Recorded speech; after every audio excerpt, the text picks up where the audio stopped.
আসসালামু আলাইকুম ও রহমতুল্লাহ। একদিন রাসূল সাল্লাল্লাহু আলাইহি সাল্লামের যুগে এক দরিদ্র যুবক ছিল, নাম ছিল সালিম। সে প্রতিদিন বাজারে কাঠ বিক্রি করত।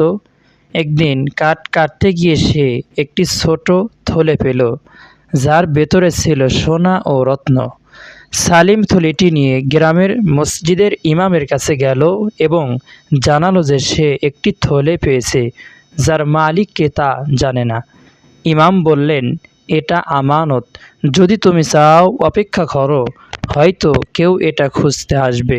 সালিম বলল, আমি এইটা ফেরত দিতে চাই, কারণ ইসলাম আমাকে শিখিয়েছে হারানো জিনিস খুঁজে পেলে মালিককে ফিরিয়ে দিতে হয়। 3 দিন পর এক বৃদ্ধ মানুষ মসজিদের সামনে এসে কাঁদতে কাঁদতে বলল, আমি আমার সব সম্পদ হারিয়েছি। একটি থলে ছিল, তাতে আমার জীবনের সঞ্চয় ছিল। সালিম এগিয়ে এসে থলেটি ফেরত দিল। বৃদ্ধ মানুষ অশ্রু সজল চোখে বলল, তুমি আমার জীবন বাঁচালে।